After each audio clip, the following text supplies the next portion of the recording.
The cross product. So the goals in this section, we want to compute the cross product of two space vectors, to compute torque, and to find the volume of a parallel pipe bed. That's a real word. I didn't make that up. That's a real word. A parallel pipe bed. All right, so the cross product can be defined in terms of kind of a pseudo-determinant. So let's suppose in component form, U is the vector U1, U2, U3. V has components V1, V2, V3. Then U cross V, okay. So if you think in terms of a determinant of a 3x3 matrix, and if you've never heard of that, don't worry, I'll explain in detail what it is. But most people have heard of determinants before. So if you think in terms of a 3x3 matrix, on top, I'm going to put IJK. So we're kind of going to change to IJK form along the way. Remember, I is the vector 1, 0, 0.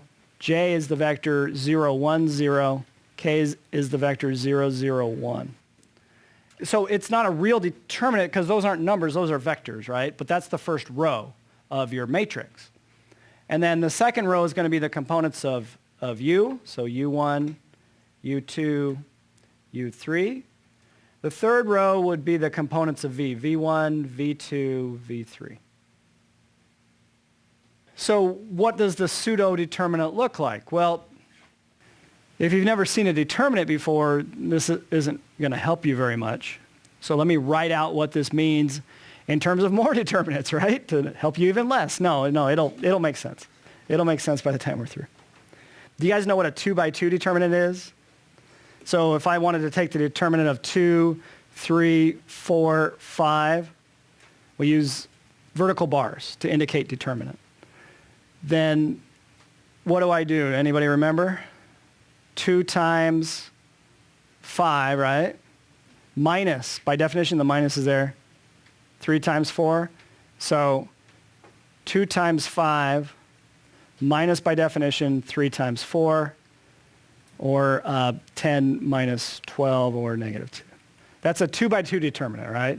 3x3s are harder, but 2x2 determinants are relatively easy. What do I mean by 2x2? 2 rows. Rows go horizontally. By 2 columns, columns run vertically. Okay? So I'm going to define then, or further refine really, my definition of U cross V in terms of 2x2 determinants. So this is computed as follows. You're going to look at a bunch of sub-matrices and take the determinants of those. So the first sub-matrix you're going to look at, well, you cross out to start with the first entry in the top row and cross out corresponding row, corresponding column, which leaves you with a sub-matrix of numbers. The cross product is a vector, and you get the first component by taking the determinant of what's left. So let me write it in terms of a 2x2 determinant. U2, U3, V2, V3, the leftover guys.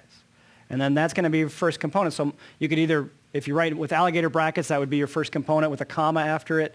If you use IJK form, it'll have times I after it.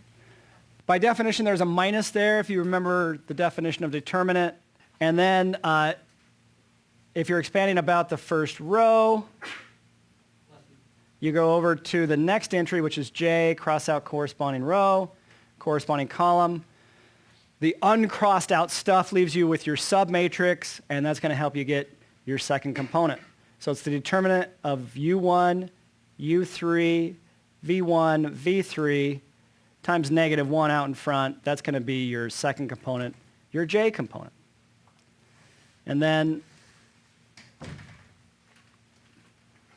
you're going to add in your third component, which you get by, okay, circle the third entry in the top row, cross out corresponding column, corresponding row, and your entry will be given by the determinant of that submatrix. U1, U2, V1, V2.